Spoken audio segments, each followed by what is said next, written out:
Je voudrais, Monsieur le Commissaire, me féliciter de la mise en place de l'infrastructure régionale de la qualité dans l'espace CEDEAO, de la politique qualité de la CEDEAO que nous appelons ECOQUAL. Cet important instrument régional constitue, à n'en point douter, un cadre approprié pour le développement et le fonctionnement des infrastructures de la qualité, devant faciliter le commerce intrarégional et international. En outre, l'instrument permet de protéger le consommateur ouest-africain et l'environnement et promouvoir un développement économique et social durable.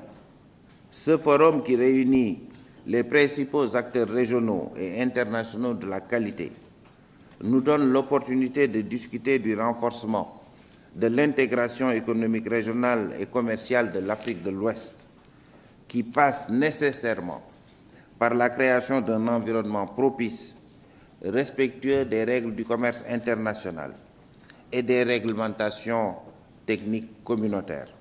Au surplus, et pour terminer, une réflexion devra être engagée pour la mise en place d'un mécanisme de coordination, d'orientation, de suivi et d'évaluation de la mise en œuvre de la politique nationale qualité, en vue de mieux coordonner et prendre en compte la transversalité de la dimension qualité dans les politiques publiques, tout en veillant à préserver les intérêts des différentes parties prenantes. Mais il faut qu'on s'entende bien, Monsieur le ministre, Monsieur le Président.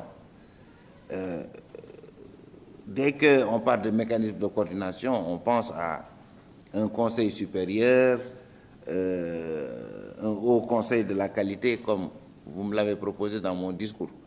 Je ne vais pas lire cette partie, parce que je ne suis pas d'accord.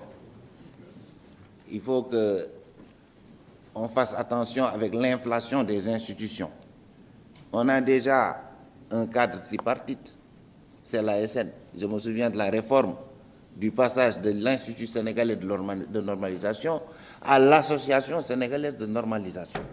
Et c'était justement pour que les parties prenantes, y compris le secteur privé, puissent siéger au sein du comité en charge de la normalisation. Avant, Barama sortait une fatwa, il est interdit de mettre du sel dans la tomate concentrée. Et c'était parti les problèmes.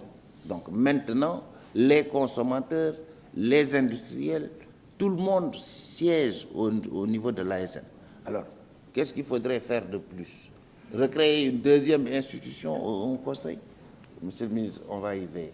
Parce que les institutions, c'est du budget, c'est des 4x4, des missions, et nous sommes des pays en développement. Donc il faut que nous gérons la rareté aussi des ressources. Donc, et nos sincères remerciements pour votre présence à la cérémonie d'ouverture du Forum régional sur l'infrastructure qualité.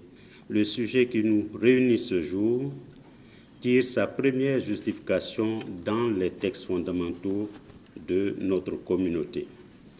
En effet, le traité de la CEDEAO signé en 1975 et révisé en 1993 a fixé le développement et la coopération régionale dans les domaines de l'industrie et de la qualité comme des priorités du processus d'intégration régionale. C'est dans le souci de renforcer cette coopération, hélas faible encore, que les chefs d'État et de gouvernement ont adopté en 2010 la politique industrielle commune de l'Afrique de l'Ouest, comme le rappelait tout à l'heure M. Kalzadia, et la politique qualité de la CEDEAO en 2013.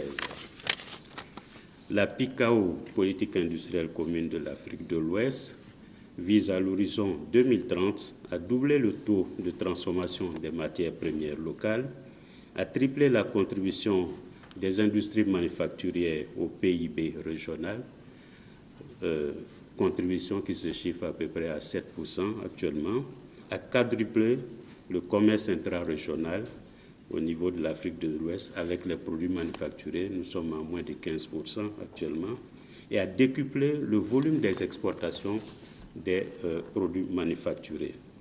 Nous sommes à 0,1% actuellement. Les axes stratégiques de la PICAO visent notamment le renforcement de la gouvernance industrielle, le renforcement du marché régional industriel des produits manufacturés, le renforcement de la qualité et de la compétitivité, la mobilisation des ressources pour l'investissement industriel et le développement des secteurs prioritaires que sont l'agro-industrie, l'industrie